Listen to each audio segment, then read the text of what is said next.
They were not killed in anger. They were used calmly, methodically, with clean hands and careful notes. No one shouted. No one lost control. This was not chaos. This was routine. They were called logs, not because they were wood, but because once you change a word, you can change what it allows you to do to a human body. Inside this place, breathing became data. Pain became reaction. Death became a conclusion written in neat handwriting. If you listen closely, you will hear nothing. No screams, no panic, just the soft scratch of a pen moving across paper. This is where science did not go wrong. It went forward, without asking who it was stepping on. And that is what makes it unbearable. Because monsters do not build systems. People do.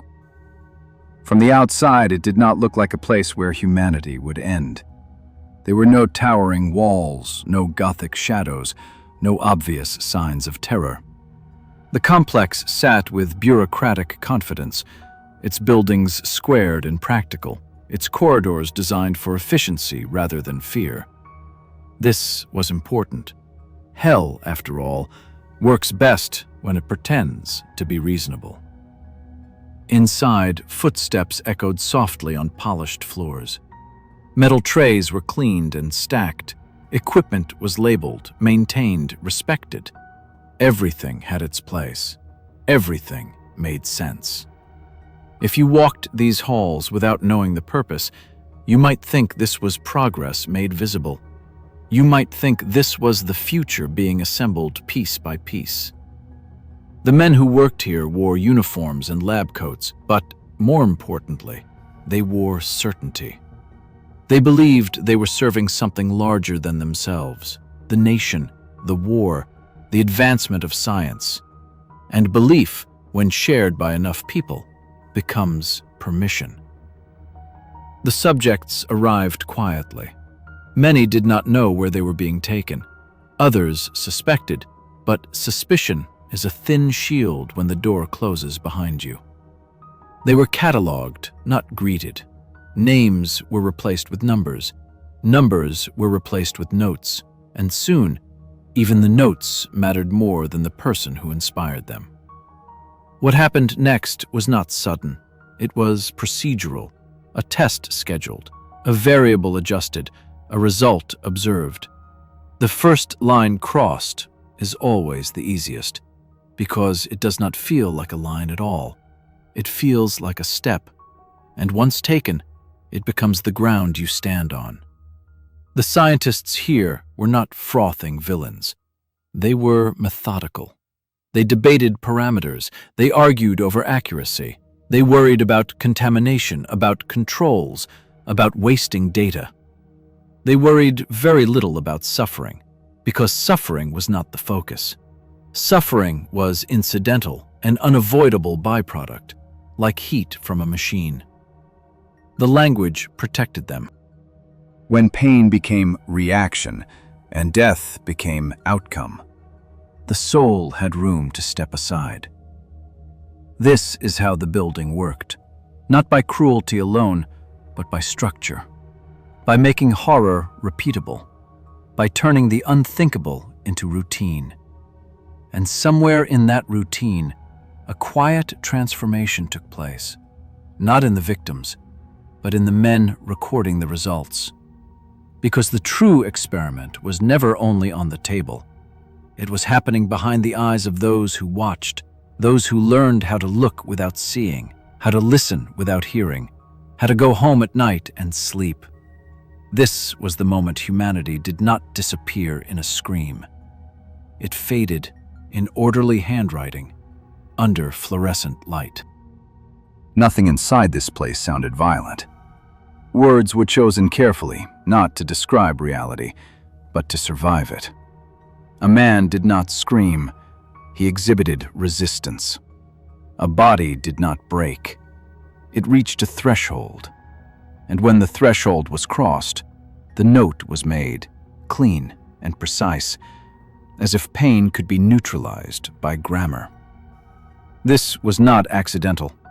Language became the first instrument of the experiment because once an act can be renamed, it can be repeated without reflection. The men here learned to speak in a way that left no room for doubt. They spoke of efficiency, of yield, of optimization. They spoke of bodies the way carpenters speak of wood, with respect not for what it is, but for how it can be used. And the more fluently they spoke this language, the further they drifted from the people they once were. This was not a collapse of morality. It was an adjustment, a calibration. They told themselves that emotion contaminated results. They told themselves that hesitation wasted opportunity. They told themselves that history would thank them later. For every line written, another boundary moved. And the danger was not that they did not know what they were doing. The danger was that they knew exactly and continued anyway. When a person becomes data, you do not need hatred. You only need focus. The mind narrows. The world shrinks to a table, a chart, a stopwatch. And outside that narrow world, life goes on, unaware that somewhere precision has replaced mercy completely. This is how atrocity becomes sustainable. Not through rage, but through routine. Not through monsters, but through men who stop asking why and become very good at asking how. Years later, when the doors finally closed, there was no reckoning that matched the scale of what had happened. There was paperwork. There were negotiations. There was silence, thick and deliberate, settling over the records like dust. And silence, when shared, becomes a second crime. The victims did not vanish when the experiments ended. They vanished when their suffering became inconvenient, when truth became a liability instead of a lesson. The men who had filled notebooks with observations stepped back into the world, carrying knowledge that came at a cost no one wanted to calculate. And the world, exhausted by war and eager to move forward, accepted the bargain. Progress without confession. Discovery without consequence. This is the moment where the story turns from history into warning. Because the most disturbing part is not what happened inside those walls. It is what happened after. When humanity was given a chance to draw a line and chose instead to look away. When knowledge was weighed against justice and justice lost. That silence still echoes, not loudly, but persistently. It lives in the idea that results matter more than methods, that outcomes can excuse origins, that intelligence is neutral even when it is built on bones. This is why the story refuses to rest, because it is not finished. It is waiting for the next place where science is asked to move faster than ethics, for the next moment when silence feels easier than truth.